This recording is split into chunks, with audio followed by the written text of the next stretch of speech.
Hi all. ഇന്നത്തെ പുതിയ topic equilibrium and types of equilibrium ആണ്. ഫസ്റ്റ് ഓഫ് ഓൾ എന്താ ഇക്വിലിബ്രിയം എന്ന് നമുക്ക് നോക്കാം. ഇക്വിലിബ്രിയം എന്ന് വെച്ചാൽ നമ്മൾ ഡിമാൻഡും എന്താ സപ്ലൈ എന്താണെന്ന് എനിക്ക് പറയേണ്ട ആവശ്യമില്ലല്ലോ. മുന്നിലത്തെ സ്ലൈഡിൽ എന്താ ഡിമാൻഡെന്നും എന്താ സപ്ലൈ എന്നൊക്കെ പറഞ്ഞിട്ടുണ്ട്. അത് രണ്ടും കൂട്ടിമുട്ടുന്ന പോയിൻറ്റിനെയാണ് നമ്മൾ ഇക്വിലിബ്രിയം എന്ന് വിളിക്കുന്നത്. ഡിമാൻഡും സപ്ലൈയും കൂട്ടിമുട്ടുന്ന പോയിൻറ്റ്, അതിനാണ് നമ്മൾ ഇക്വിലിബ്രിയം എന്ന് വിളിക്കുന്നത്. ക്ലിയർ ആണല്ലോ എന്താ equilibrium? It is A state in which market supply and demand balance each other. ഒരുപാട് ഇക്വിലിബ്രിയം സിറ്റുവേഷൻ ഉണ്ട്. Static, dynamic, comparative static, stable, unstable, neutral, partial equilibrium, general equilibrium എന്ന് വെച്ച് അത് നമുക്ക് ഓരോന്നോരോന്നായിട്ട് എന്തൊക്കെയാണ് പഠിക്കാം. ആദ്യം തന്നെ സ്റ്റാറ്റിക് ഇക്വിലിബ്രിയം. സ്റ്റാറ്റിക് ഇക്വിലിബ്രിയം എന്ന് വെച്ചാൽ ഒരു എക്കോണമിയിൽ റേറ്റ് ഓഫ് ഔട്ട്പുട്ട് എപ്പോൾ ഒരുപോലെ തന്നെ ഇരിക്കും, കോൺസ്റ്റൻ്റ് ആയിട്ട് ഇരിക്കും. An economy in which rate of output are constant, അതിനാണ് നമ്മൾ സ്റ്റാറ്റിക് എന്ന് പറയുന്നത്. എപ്പോഴും റെഗുലർ ആയിരിക്കും, കോൺസ്റ്റൻ്റ് ആയിട്ട്. അൺഎക്സ്പെക്റ്റഡ് ആയിട്ടുള്ള കാര്യത്തിനെ കുറിച്ചൊന്നും ഈ സ്റ്റാറ്റിക് ഇക്വിലിബ്രിയത്തിൽ പഠിക്കില്ല. എല്ലാം കോൺസ്റ്റൻ്റ് ആയിട്ടുള്ള കാര്യത്തിനെ കുറിച്ച് മാത്രം പഠിക്കുന്നത് എന്തോ അതിനെ നമ്മൾ സ്റ്റാറ്റിക് ഇക്വിലിബ്രിയം എന്ന് വിളിക്കുന്നു. ഈ സ്റ്റാറ്റിക് ഇക്വിലിബ്രിയം ഒരു പെർട്ടിക്കുലർ പീരീഡ് ഓഫ് ടൈമിനെ മാത്രം ഫോക്കസ് ചെയ്യുക. ഒരു എക്സാമ്പിൾ പറയാൻ, നമ്മളിപ്പോൾ ഒരു ഫോട്ടോ എടുക്കുന്ന ആ ഒരു നിമിഷമില്ലേ, ആ ഒരു പോയിൻ്റ് ഓഫ് ടൈമിനെ മാത്രം ഫോക്കസ് ചെയ്തുകൊണ്ട് പഠിക്കുന്നത്, അതിനെ നമ്മൾ സ്റ്റാറ്റിക് ഇക്വിലിബ്രിയം എന്ന് വിളിക്കുന്നു. സ്റ്റാറ്റിക് ക്ലിയർ ആണല്ലോ. സ്റ്റാറ്റിക് ഇക്വിലിബ്രിയത്തിൻ്റെ കുറച്ച് ഫീച്ചേഴ്സ് നമുക്ക് നോക്കാം. പോപ്പുലേഷനിൽ ഒരു ചേഞ്ചും ഉണ്ടാവില്ല, ക്വാണ്ടിറ്റി ഓഫ് ക്യാപിറ്റലിൽ ഒരു ചേഞ്ചും ഉണ്ടാവില്ല, ടെക്നോളജിയിൽ ഒരു ചേഞ്ചും ഉണ്ടാവില്ല. നേരത്തെ പറഞ്ഞെല്ലാം കോൺസ്റ്റൻ്റ് ആയിട്ട് നിൽക്കുന്ന സിറ്റുവേഷനാണ് സ്റ്റാറ്റിക് പഠിക്കുന്നതെന്നല്ല. അപ്പോൾ ഈ കാര്യങ്ങളിലൊക്കെ ഒരു ചേഞ്ചും ഉണ്ടാവില്ല. എന്തെല്ലാമാണ്? പോപ്പുലേഷനിൽ ചേഞ്ച് ഇല്ല, ക്വാണ്ടിറ്റി ഓഫ് ക്യാപിറ്റലിൽ ചേഞ്ച് ഇല്ല, ടെക്നിക് ഓഫ് പ്രൊഡക്ഷനിൽ ചേഞ്ച് ഇല്ല. സ്റ്റാറ്റിക് ഇക്വിലിബ്രിയത്തിൻ്റെ ഒരു സ്കോപ്പ് ഇമ്പോർട്ടൻസും പറയുകയാണെന്ന് വെച്ചാൽ വളരെ സിമ്പിളും ഈസി മെത്തേഡ് ഓഫ് അനാലിസിസ് ആണ്. ഒരു certain particular point of time മാത്രമല്ല പഠിക്കുന്നത്. അതുകൊണ്ട് തന്നെ അനാലിസിസ് ചെയ്യാൻ വളരെ എളുപ്പത്തിലുള്ള ഒരു സംഭവമാണ് ഈ സ്റ്റാറ്റിക് എന്ന് പറയുന്നത്. സിമ്പിളാണ്, ഈസിയാണ്. നമ്മൾ ഇൻ്റർനാഷണൽ ട്രേഡൊക്കെ സബ്ജക്റ്റിൽ ഫ്രീ ട്രേഡൊക്കെ പഠിക്കുമ്പോൾ സ്റ്റാറ്റിക്കാണ് കൂടുതൽ യൂസ് ചെയ്യുന്നത്. ഇനി ഇതിൻ്റെ ലിമിറ്റേഷൻ നോക്കുകയാണെങ്കിൽ, കോൺസ്റ്റൻസി ഓഫ് വേരിയബിൾ. നേരത്തെ പറഞ്ഞ എല്ലാ വേരിയബിളും കോൺസ്റ്റൻ്റ് ആയിട്ട് നിൽക്കുന്നത്, അതൊരു ഡിസഡ്വാൻറ്റേജ് ആയിട്ട് നമുക്ക് പറയാം. അതുപോലെ അൺറിയലിസ്റ്റിക് അസംഷൻസ് ഒക്കെ അൺറിയലിസ്റ്റിക് ആണ്. റിയൽ വേൾഡിൽ അതൊന്നും ഓക്കെ ആവാത്ത കേസാണ്. അപ്പോൾ സ്റ്റാറ്റിക് ഇക്വിലിബ്രിയത്തിനെ കുറിച്ച് മനസ്സിലായോ? പെർട്ടിക്കുലർ പീരീഡ് ഓഫ് ടൈമിൽ പഠിക്കുന്ന കാര്യം, പിന്നെ അതിൻ്റെ കുറച്ച് ഫീച്ചേഴ്സ് നമ്മൾ കണ്ട്, അതിൻ്റെ ലിമിറ്റേഷനും സ്കോപ്പും കണ്ട്. ഇനി അടുത്തതായിട്ട് വരുന്നതാണ് ഡൈനാമിക് ഇക്വിലിബ്രിയം സ്റ്റഡി ചെയ്ത എക്കണോമിക് ചേഞ്ചസ്. സ്റ്റാറ്റിക്കിൽ നമ്മൾ പറഞ്ഞ ഒരു സെർട്ടൺ ആയിട്ടുള്ള റെഗുലർ ആയിട്ടുള്ള കാര്യങ്ങൾ മാത്രം പഠിക്കുന്നുണ്ടെങ്കിൽ, ഡൈനാമിക് പേര് സൂചിപ്പിക്കുന്നത് പോലെ തന്നെ അൺസെർട്ടൺ ആയിട്ടുള്ള, അൺഎക്സ്പെക്റ്റഡ് ആയിട്ട് ഇറഗുലർ ആയിട്ടുള്ള കാര്യങ്ങളൊക്കെ പഠിക്കുന്നത് ഡൈനാമിക് ഇക്വിലിബ്രിയത്തിൽ വരും. ഓക്കെ. സ്റ്റാറ്റിക്കിൽ നമ്മൾ പറഞ്ഞത് ഒരു പിക്ക് എടുക്കുന്നതാണ് ഒരു എക്സാമ്പിൾ പറഞ്ഞിട്ടുണ്ടെങ്കിൽ, ഡൈനാമിക്കിൽ നമുക്കൊരു മൂവി മൊത്തം കാണുന്നത് ഒരു എക്സാമ്പിളായിട്ട് പറയാം. പല ചേഞ്ചസും വരുന്നുണ്ട് അതിൻ്റെ അകത്ത് അല്ലേ. ഡൈനാമിക് ഇക്വിലിബ്രിയത്തിൻ്റെ ഫീച്ചേഴ്സ് നമുക്ക് നോക്കാം. ആദ്യത്തെ, പോപ്പുലേഷനിൽ ഗ്രോത്ത് ഉണ്ടാവും. പോപ്പുലേഷൻ കോൺസ്റ്റൻ്റ് ആയിട്ടല്ല, ചില സമയം ഗ്രോ ചെയ്യാം. പിന്നെ ക്വാണ്ടിറ്റി ഓഫ് ക്യാപിറ്റൽ ഗ്രോ ചെയ്യും. ഒന്നും കോൺസ്റ്റൻ്റ് ആയിട്ടല്ല വെക്കുന്നത്, എല്ലാത്തിലും വളർച്ചയുണ്ടാകുന്ന പറയുന്നത്. മോഡ് ഓഫ് പ്രൊഡക്ഷൻ ഇംപ്രൂവ്സ്, അതായത് ടെക്നിക് ഓഫ് പ്രൊഡക്ഷനിൽ ഇമ്പ്രൂവ്മെൻറ്റ് ഉണ്ടാവുക.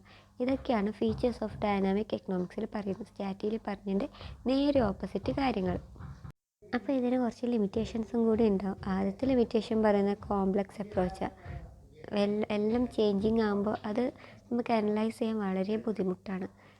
പിന്നെ നമുക്കൊന്ന് ജസ്റ്റ് ഡിഫറൻസ് ബിറ്റ്വീൻ സ്റ്റാറ്റിക്കും ഡൈനാമിക്കും നോക്കാം. ഇങ്ങനെ പറയുന്നതിനെക്കാട്ടി കൂടുതൽ നല്ലത് നിങ്ങൾക്ക് ആ ഡിഫറൻസ് ആയിട്ട് വരുമ്പോൾ ഇത്തിരി കൂടി പെട്ടെന്ന് മനസ്സിലാകാൻ പറ്റും. അപ്പോൾ നമുക്ക് നോക്കാം difference between static and dynamic equilibrium. ആദ്യത്തെ പോയിൻ്റ് വരുന്നത് ടൈം എലിമെൻറ്റിൽ സ്റ്റാറ്റിക്കിനെ സംബന്ധിച്ചിടത്തോളം ടൈമിന് ഒരു വിലയുമില്ല. അതുകൊണ്ട് തന്നെ സ്റ്റാറ്റിക്കിനെ നമ്മൾ ടൈംലെസ് എക്കോണമി എന്നാണ് വിളിക്കുന്നത്. സ്റ്റാറ്റിക്കിൽ ടൈമിന് ഒരു വിലയുമില്ല, വേറെ ഡൈനാമിക്കിന് times places a very important role. അപ്പോൾ ആദ്യത്തെ difference on the basis of time element ആണ്. രണ്ടാമത്തെ പോയിൻ്റ് വരുന്നത് പ്രോസസ്സ് ഓഫ് ചേഞ്ച് ആണ്. സ്റ്റാറ്റിക് സ്റ്റില്ലായിട്ട് നിൽക്കുന്ന കാര്യമല്ലേ, അപ്പോൾ അവിടെ ഒരു ചേഞ്ചും ഉണ്ടാവില്ല. വേറെ ഡൈനാമിക്കിൽ എപ്പോഴും ചേഞ്ചസ് ഉണ്ടാവും. സ്റ്റാറ്റിക്കിൽ ചേഞ്ച് ഉണ്ടാവില്ല, ഡൈനാമിക്കിൽ ചേഞ്ച് ഉണ്ടാവും. നമ്മളൊരു എക്സാമ്പിൾ പറഞ്ഞിട്ടുണ്ടായിരുന്നു. സ്റ്റാറ്റിക്കിൽ ഒരു പിക്ക് എടുക്കുന്നത്, ഡൈനാമിക്കിൽ ഒരു മൂവി കാണുന്നത്. അപ്പോൾ on the basis of process of ചേഞ്ചിൽ സ്റ്റാറ്റിക് സ്റ്റില്ലായിട്ട് നിൽക്കും, ഡൈനാമിക് ചേഞ്ച് ചെയ്തുകൊണ്ടിരിക്കും. അടുത്ത ഒരു ഡിഫറൻസിൽ വരുന്നതാണ് ഇക്വിലിബ്രിയം. സ്റ്റാറ്റിക് എക്കണോമിക്സിൽ അല്ലെങ്കിൽ സ്റ്റാറ്റിക് ഇക്വിലിബ്രിയത്തിൽ അത് ഒറ്റൊരു ഇക്വിലിബ്രിയം മാത്രം ഉണ്ടാവും, ഇക്വിലിബ്രിയം സിറ്റുവേഷൻ മാത്രം ഉണ്ടാവും അവിടെ. പക്ഷേ ഡൈനാമിക്കിലാണെങ്കിൽ ഇക്വിലിബ്രിയം ഉണ്ടാകാം, ഡിസിക്വിലിബ്രിയം ഉണ്ടാവാം, രണ്ട് കേസും ഉണ്ടാവാം. ഇതിൻ്റെ അകത്ത് നമ്മളെ ഡൈനാമിക്കിൽ സ്റ്റാറ്റിക്കിൽ ഇക്വിലിബ്രിയം മാത്രം, ഡൈനാമിക്കിൽ ഇക്വിലിബ്രിയം ഉണ്ടാവും, ഡിസിക്വിലിബ്രിയം ഉണ്ടാവും. അപ്പം നമ്മൾ നാലാമത്തെ പോയിന്റ് വരുന്നത് study of reality. Static equilibrium reality ആയിട്ട് അത്ര വല്ല ബന്ധമൊന്നുമില്ല, റിയാലിറ്റിക്ക് ഫാറാണുള്ളത്, ഫാർ അവേ ഫ്രം റിയാലിറ്റി എന്ന് പറയാം സ്റ്റാറ്റിക്. വേറെ ഡൈനാമിക് ആണെങ്കിൽ നിയറർ ടു റിയാലിറ്റി, റിയാലിറ്റി ആയിട്ട് കുറേ ഭാഗം സാമ്യമുള്ള കാര്യമാണ് ഡൈനാമിക്. അപ്പോൾ സ്റ്റാറ്റിക് ഇക്വിലിബ്രിയം ഡൈനാമിക് ഇക്വിലിബ്രിയം തമ്മിലുള്ള ഡിഫറൻസ് നിങ്ങൾക്ക് എല്ലാവർക്കും മനസ്സിലായോ? നമ്മൾ 4 കാറ്റഗറി ആയിട്ട് ഡിഫറൻസ് കുറച്ചുകൂടി മനസ്സിലാകാൻ വേണ്ടിയിട്ട് ഇട്ടതാണ്. ഇനി നമുക്ക് അടുത്ത ക്ലാസിഫിക്കേഷനിലേക്ക് പോകാം. അടുത്തത് വരുന്നത് കമ്പാരിറ്റീവ് സ്റ്റാറ്റിക് ഇക്വിലിബ്രിയം അഥവാ കമ്പാരിറ്റീവ് സ്റ്റാറ്റിക് എക്കണോമിക്സ്. രണ്ട് കാര്യങ്ങൾ തമ്മിൽ കമ്പയർ ചെയ്യുന്നതാണ് കമ്പാരിറ്റീവ് സ്റ്റാറ്റിക് എക്കണോമിക്സ് അല്ലെങ്കിൽ ഇക്വിലിബ്രിയം എന്ന് വെച്ചാൽ. ഒരു എക്സാമ്പിളോട്ട് പറയുകയാണെങ്കിൽ ഞാനിപ്പോൾ ഒരു പിക്ക് എടുത്ത് കുറച്ച് സമയം കഴിഞ്ഞിട്ട് വേറൊരു പിക്ക് എടുത്ത്, അപ്പോൾ ഈ രണ്ട് പിക്ക് തമ്മിൽ കമ്പയർ ചെയ്യുന്നത്, അതിനെയാണ് നമ്മൾ കമ്പാരിറ്റീവ് സ്റ്റാറ്റിക് എക്കണോമിക്സ് എന്ന് വിളിക്കുന്നത്. ഓക്കെ, അതിൻ്റെ കുറച്ച് ഫീച്ചേഴ്സ് നമുക്ക് നോക്കാം. ആദ്യം തന്നെ it studies the comparison of old and new equilibrium position. ഓൾഡും ന്യൂവും തമ്മിലുള്ള ഒരു കമ്പാരിസണാണ് ഈ കമ്പാരിറ്റീവ് സ്റ്റാറ്റിക്കിൽ പഠിക്കുന്നത്. രണ്ടാമത്തേത് പറയുന്നത് നമ്മൾ അതിൽ വരുന്ന ചേഞ്ചസ് ഉണ്ടല്ലോ, ഫസ്റ്റിലും സെക്കൻഡിലും ഓൾഡിലും ന്യൂവിലും വരുന്ന ചേഞ്ചസ് ഉണ്ടല്ലോ, അതും കൂടി ഈ കമ്പാരിറ്റീവ് സ്റ്റാറ്റിക്കിൽ നമ്മൾ പഠിക്കുന്നുണ്ട്. മൂന്നാമത് വരുന്ന ഒരു ഫീച്ചർ എന്ന് വെച്ചാൽ it shows the change in one or more variable. ഒരു വേരിയബിളിലോ രണ്ടാമത്തെ വേരിയബിളിലോ വരുന്ന ചേഞ്ചസും ഈ കമ്പാരിറ്റീവ് സ്റ്റാറ്റിക്സിലൂടെ നമുക്ക് പഠിക്കാൻ പറ്റും. ഇതൊക്കെയാണ് ഫീച്ചേഴ്സ് പറയുന്നത്. അപ്പോൾ ഡിഫറെൻറ്റ് ടൈപ്സ് ഓഫ് ഇക്വിലിബ്രിയം സിറ്റുവേഷനാണ് ഇത്ര സമയം നോക്കിക്കൊണ്ട് എന്തെല്ലാം പഠിച്ച, സ്റ്റാറ്റിക് പഠിച്ച്, ഡൈനാമിക് പഠിച്ച്, കമ്പാരിറ്റീവ് സ്റ്റാറ്റിക് പഠിച്ച്. ഇനി അടുത്തത് വരുന്നതാണ് സ്റ്റേബിൾ ഇക്വിലിബ്രിയം. എന്താണ് ഈ സ്റ്റേബിൾ ഇക്വിലിബ്രിയം എന്ന് നമുക്ക് നോക്കാം. നെയിം സൂചിപ്പിക്കുന്നത് പോലെ തന്നെ സ്റ്റേബിളായിട്ട് നിൽക്കുന്നത്. സ്റ്റേബിൾ ഇക്വിലിബ്രിയം കൊണ്ട് ഉദ്ദേശിക്കുന്നത് വെച്ചാൽ എക്കോണമിയിൽ എന്തെങ്കിലും ഒരു ഡിസ്റ്റർബൻസ് വന്നിട്ട് ആ ഇക്വിലിബ്രിയം സിറ്റുവേഷൻ ഒന്ന് അങ്ങോട്ടേക്ക് മുന്നോട്ടേക്കോ ബാക്കോട്ടേക്കോ ആയിപ്പോയാൽ ആ എക്കോണമി തന്നെ ഒറിജിനൽ പൊസിഷനിലേക്ക് നമ്മളെ ഇക്വിലിബ്രിയത്തിൽ കൊണ്ടെത്തിക്കും. അതിനെയാണ് സ്റ്റേബിൾ ഇക്വിലിബ്രിയം എന്ന് പറയുന്നത്. എന്തെങ്കിലും ഒരു ഇതിൽ അങ്ങോട്ടായി പോയിട്ടുണ്ടെങ്കിൽ അത് തിരിച്ച് ഒറിജിനൽ സ്ഥാനത്തേക്ക് തന്നെ എത്തിച്ചേരും. അതിനെയാണ് സ്റ്റേബിൾ ഇക്വിലിബ്രിയം എന്ന് വിളിക്കുന്നത്. ഇനി വരുന്നതെന്ന് വെച്ചാൽ അൺസ്റ്റേബിൾ ഇക്വിലിബ്രിയമാണ്. സ്റ്റേബിൾ ഇക്വിലിബ്രിയത്തിൻ്റെ നേരെ ഓപ്പോസിറ്റ്. എക്കോണമിയിൽ വലിയ ഡിസ്റ്റർബൻസോ കാര്യങ്ങളോ ഉണ്ടായാൽ ആ ഇക്വിലിബ്രിയം പൊസിഷനിൽ നിന്ന് വേറൊരു ഇക്വിലിബ്രിയം പൊസിഷനിലേക്ക് പോകും. പിന്നീട് ഒരിക്കലും പഴയ ഇക്വിലിബ്രിയം പൊസിഷനിലേക്ക് തിരിച്ചു വരില്ല. അതിനെയാണ് നമ്മൾ അൺസ്റ്റേബിൾ ഇക്വിലിബ്രിയം എന്ന് വിളിക്കുന്നത്. ഓക്കെ, ഒരിക്കൽ മാറിപ്പോയാൽ പിന്നെ ഒരിക്കലും പഴയ സ്ഥാനത്തേക്ക് തിരിച്ച് എത്താൻ പറ്റില്ല. അപ്പോൾ സ്റ്റേബിൾ ഇക്വിലിബ്രിയം അൺസ്റ്റേബിൾ ഇക്വിലിബ്രിയം മനസ്സിലായോ? ക്ലിയർ ആണെന്ന് വിചാരിക്കുന്നത്. സ്റ്റേബിൾ ഇക്വിലിബ്രിയത്തിൽ എന്തെങ്കിലും ഡിസ്റ്റർബൻസിന് അപ്പുറത്ത് വേറൊരു പൊസിഷനിലേക്ക് പോയാൽ തിരിച്ച് ആ ഒറിജിനൽ പൊസിഷനിൽ തന്നെ എത്താം. വേറെ അൺസ്റ്റേബിളാണെങ്കിൽ ഒരിക്കൽ പോയാൽ പിന്നെ ഒരിക്കലും തിരിച്ച് പഴയ പൊസിഷനിൽ എത്തില്ല. അതിൻ്റെ ഒരു ഫിഗർ ജസ്റ്റ് ഒന്ന് കാണിക്കുന്നതാണ്. അടുത്തത് വരുന്നത് ന്യൂട്രൽ ഇക്വിലിബ്രിയം. ന്യൂട്രൽ ഇക്വിലിബ്രിയം എന്ന് വെച്ചാൽ ഒരു എക്കോണമിയിൽ ഒരു ചെറിയ ഡിസ്റ്റർബൻസ് ഒക്കെ ഉണ്ടായി, അപ്പോൾ ഒറിജിനൽ പൊസിഷനിൽ മാറിയിട്ട് പുതിയൊരു പൊസിഷനിലെത്തിയല്ലോ. പുതിയ പൊസിഷനിൽ ഒന്നിക്ക് തിരിച്ച് ഒറിജിനൽ പൊസിഷനിലേക്ക് തന്നെ വരും, അല്ലെങ്കിൽ ഒറിജിനൽ പൊസിഷനിൽ നിന്ന് വേറെ പൊസിഷനിലേക്ക് പോകുക, രണ്ടാലൊന്ന്. ആ ഒരു സിറ്റുവേഷനിൽ പറയുന്നതാണ് നമ്മൾ ന്യൂട്രൽ ഇക്വിലിബ്രിയം എന്ന്. എന്തെങ്കിലും ഡിസ്റ്റർബൻസ് ഉണ്ടെങ്കിൽ അങ്ങോട്ടേക്ക് ഇക്വിലിബ്രിയം സിറ്റുവേഷൻ ഒന്ന് ജസ്റ്റ് മാറി, അപ്പോൾ ഒന്നിക്കൽ പഴയ സിറ്റുവേഷനിൽ തന്നെ വരും, അല്ലേ പുതിയ സിറ്റുവേഷനിലേക്ക് ഒന്ന് പോകും. ഏതാണെന്നൊന്നും പറയാൻ പറ്റില്ല, ഡിപ്പെൻസ്. അതിനെയാണ് നമ്മൾ എന്താ വിളിക്കുക? ന്യൂട്രൽ എന്ന് വിളിക്കുന്നത്. സ്റ്റേബിൾ, അൺസ്റ്റേബിൾ, ന്യൂട്രൽ മനസ്സിലായി. ഇനി പുതിയൊരു സെക്ഷനിലേക്ക് പോകണമെന്ന് പാർഷ്യൽ ഇക്വിലിബ്രിയം, ജനറൽ ഇക്വിലിബ്രിയം. ഇത് കുറച്ചുകൂടി ഒരു ഈസി അണ്ടർസ്റ്റാൻഡിങ്ങിൽ ഞാൻ ഡിഫറൻസ് ബിറ്റ്വീൻ ആക്കിയിട്ട് എഴുതാം കേട്ടോ. ചില സമയം ഈ പാർഷ്യൽ മാത്രം ചോദിച്ചിട്ടുണ്ടെങ്കിൽ പാർഷ്യലിൻ്റെ ഈ പോയിൻറ്റ്സ് മാത്രം എഴുതണം, ജനറൽ മാത്രം ചോദിച്ചിട്ടുണ്ടെങ്കിൽ ആ പോയിൻറ്റ്സ് മാത്രം എഴുതണേ. നിങ്ങൾക്ക് പെട്ടെന്നൊന്ന് മനസ്സിലാകാൻ വേണ്ടിയിട്ട് ഒരു കമ്പാരിസൺ എളുപ്പത്തിന് വേണ്ടിയിട്ടാണ് ഇപ്പം ഞാൻ ഡിഫറൻസ് ബിറ്റ്വീൻ ആക്കിയിട്ട് എഴുതിയിട്ടുള്ളത്. നിങ്ങൾക്ക് പാർഷ്യൽ ഇക്വിലിബ്രിയം കോൺസെപ്റ്റ് തന്നത് മാർഷലാണ്, ജനറൽ ഇക്വിലിബ്രിയം തന്നത് വെൽഡ്രാസാണ്, ലിയോൺ വെൽഡ്രാസാണ്. അതൊന്ന് നോട്ട് ചെയ്ത് വെക്കണേ. പാർഷ്യൽ എന്ന് വെച്ചാൽ കുറച്ച് കാര്യങ്ങൾ മാത്രം പഠിക്കുന്നത്, ഓക്കെ, ബാക്കി കാര്യങ്ങളൊക്കെ കോൺസ്റ്റൻ്റ് ആക്കി വെക്കുന്നത്. അത് നമ്മൾ മൈക്രോ എക്കണോമിക്സിലാണ് കൂടുതലും പാർഷ്യൽ ഇക്വിലിബ്രിയം അനാലിസിസ് നടത്തുന്നത്. ഓക്കെ, മൈക്രോ എക്കണോമിക്സ് റിലേറ്റഡ് ആണ് ഈ പാർഷ്യൽ ഇക്വിലിബ്രിയം. ഇനി ജനറൽ ഇക്വിലിബ്രിയം ആയിക്കോട്ടെ മാക്രോ എക്കണോമിക്സ് റിലേറ്റഡ് ആണ്. മാക്രോ എക്കണോമിക്സിലാണ് ഈ ജനറൽ ഇക്വിലിബ്രിയം കൂടുതലായിട്ട് യൂസ് ചെയ്യുക. പാർഷ്യൽ ഇക്വിലിബ്രിയത്തിൽ മൈക്രോ എക്കണോമിക്സ്, ജനറൽ ഇക്വിലിബ്രിയത്തിൽ മാക്രോ എക്കണോമിക്സ്. ആദ്യത്തെ പോയിന്റ് ക്ലിയർ ആണോ? ക്ലിയർ ആണെന്ന് വിചാരിക്കുന്നത്. രണ്ടാമത്തെ പോയിന്റ് എന്ന് വെച്ചാൽ partial equilibrium studies the equilibrium of a consumer, a firm, a industry. Partial equilibrium എന്താ പഠിക്കുക എന്ന് വെച്ചാൽ ഇക്വിലിബ്രിയം ഓഫ് എ ഫേം അല്ലെ ഒരു ഇൻഡസ്ട്രീൻ്റെ അതിൻ്റെയൊക്കെ ഇക്വിലിബ്രിയം മാത്രം പഠിക്കുന്നതിന് നമ്മൾ പാർഷ്യൽ ഇക്വിലിബ്രിയം എന്ന് വിളിക്കുന്നത്. പക്ഷേ economy as a whole, full എക്കോണമിയിലെ എല്ലാ ഇക്വിലിബ്രിയം പൊസിഷനും പഠിക്കുന്നതിന് നമ്മൾ ജനറൽ ഇക്വിലിബ്രിയം എന്ന് വിളിക്കുന്നത്. ഒരു ചെറിയ സെക്ഷൻ്റെ മാത്രം പഠിക്കുന്നതിന് നമ്മൾ പാർഷ്യൽ ഇക്വിലിബ്രിയം എന്ന് വിളിക്കുന്നത്. എക്കോണമി ആസ് എ ഹോൾ പഠിക്കുമ്പോൾ നമ്മളതിനെ ജനറൽ ഇക്വിലിബ്രിയം എന്ന് വിളിക്കുന്നത്.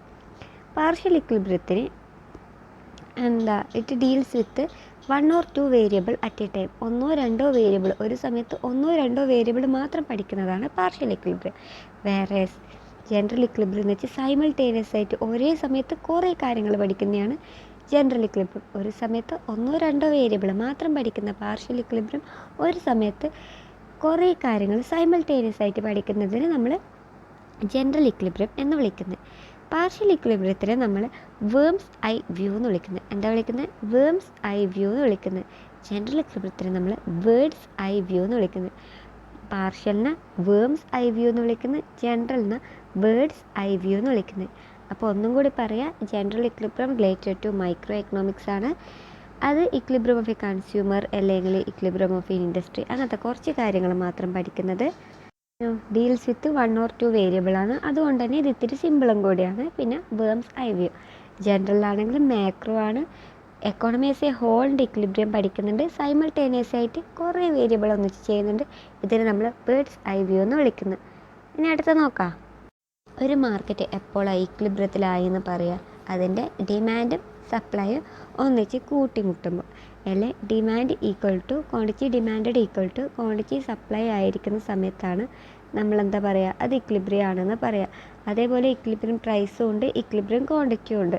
ഇക്വിലിബ്രിയം പ്രൈസ് എന്ന് വെച്ചാൽ price at which quantity demand equal to quantity supplied.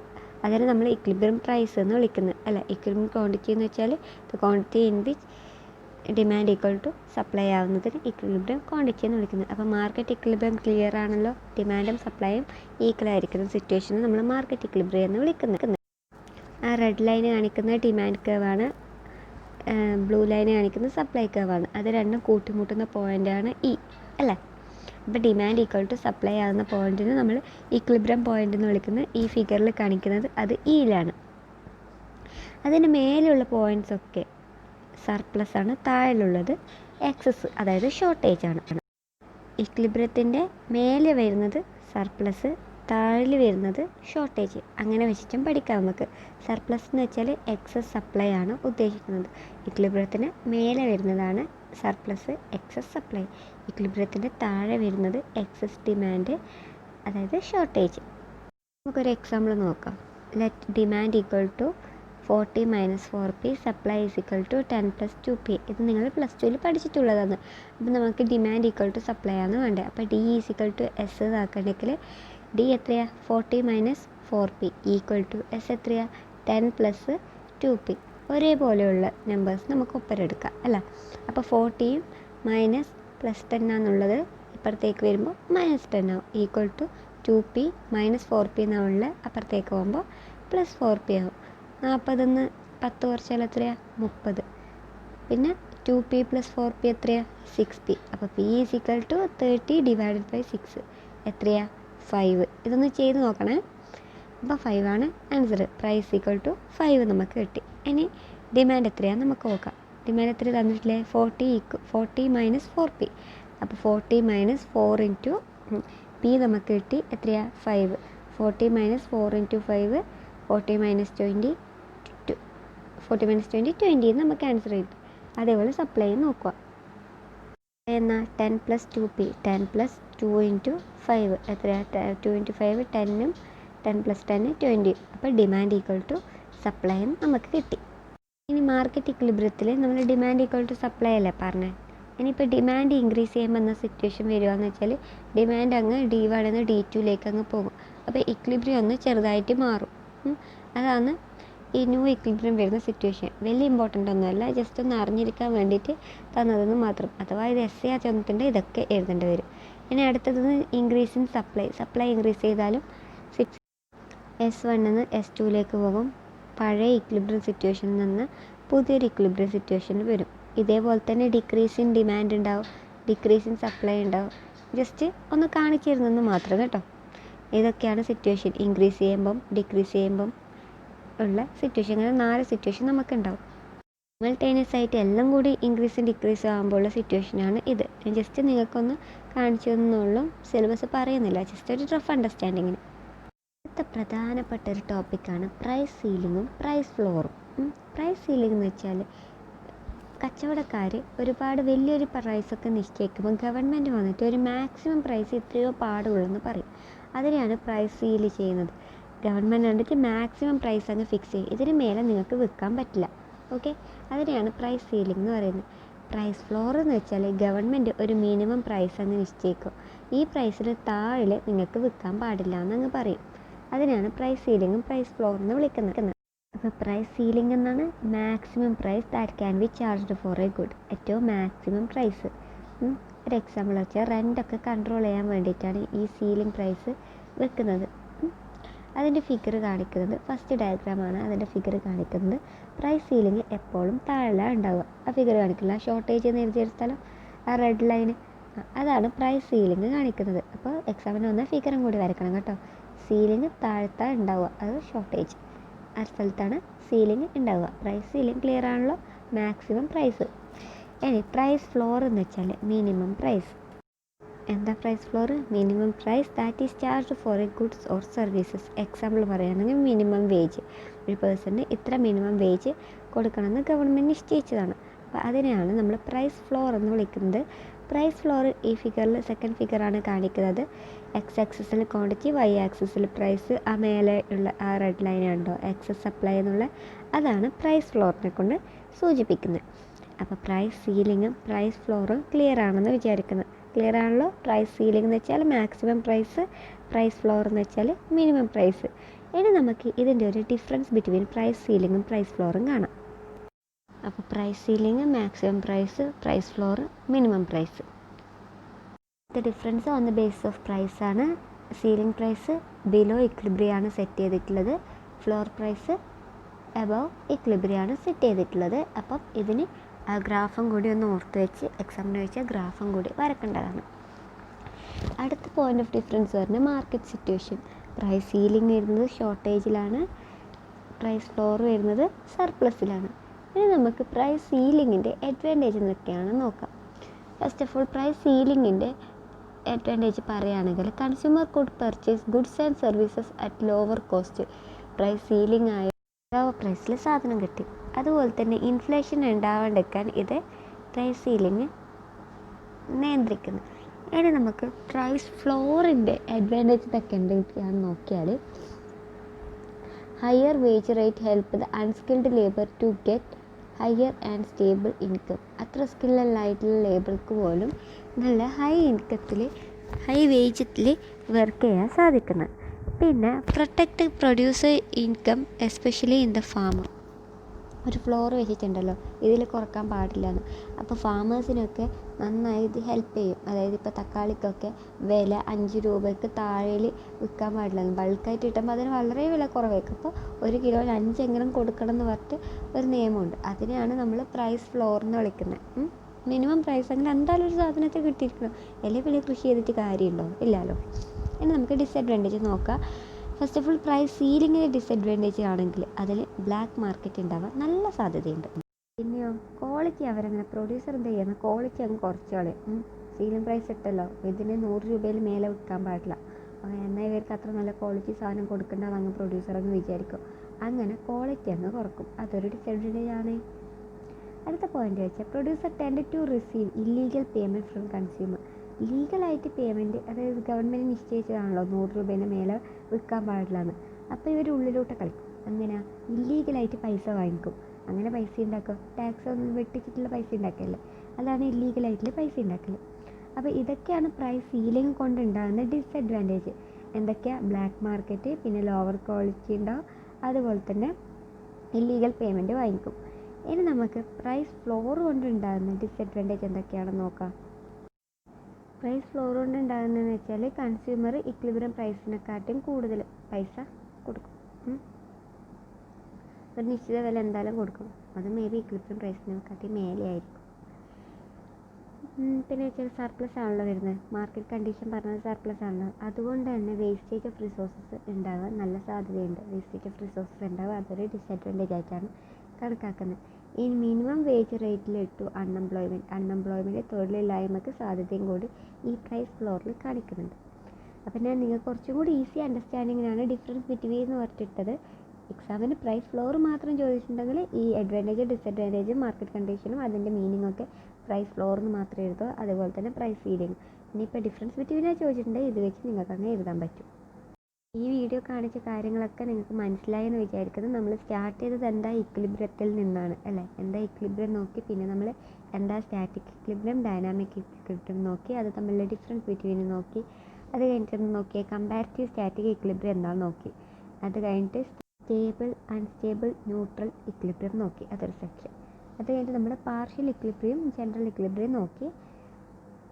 അതും ഡിഫറൻസ് ബിറ്റ്വീൻ ആയിട്ട് തന്നെ നിങ്ങൾക്ക് മനസ്സിലാവേണ്ട വിധത്തിൽ ചെയ്തു തന്നിട്ടുള്ളത്. അതും കഴിഞ്ഞതിന് ശേഷം നമ്മൾ എന്താ മാർക്കറ്റ് ഇക്വിലിബ്രിയം നോക്കി, അതിൻ്റെ ഗ്രാഫ് നോക്കി, പിന്നെ ഒരു എക്സാമ്പിൾ വെച്ചിട്ട് നമ്മൾ ചെയ്തു അല്ലേ. പിന്നെ ഇമ്പോർട്ടൻ്റ് ആയിട്ട് വരുന്നതാണ് പ്രൈസ് ഫ്ലോറും price ceiling. Difference between price ഫ്ലോറും പ്രൈസ് സീലിംഗും നോക്കി. അങ്ങനെ നമ്മൾ ഈ ഒരു പോർഷൻ തീർന്നിരിക്കുകയാണ്. എടുത്ത ഏതെങ്കിലും ടോപ്പിക്കിൽ നിങ്ങൾക്ക് ഡൗട്ട് ഉണ്ടെങ്കിൽ നിങ്ങൾക്ക് എനിക്ക് മെസ്സേജ് ചെയ്യാവുന്നതാണ്. അതൊന്നുകൂടി ക്ലിയർ ചെയ്ത് തരും. അപ്പോൾ എല്ലാവരും പഠിക്കുക. ഈ മോഡ്യൂൾ തീർന്നുകൊണ്ട് എല്ലാവരും നോട്ട് എഴുതിയിട്ട് സബ്മിറ്റ് ചെയ്യേണ്ടതാണ്. ഒരു വീക്ക് ടൈം തരും, അതിനുള്ളിൽ സബ്മിറ്റ് ചെയ്താൽ മതി. അപ്പോൾ എല്ലാവരും നോട്ട്സ് എഴുതുക, സബ്മിറ്റ് ചെയ്യുക, പഠിക്കുക. അപ്പോൾ ശരി, താങ്ക് യു.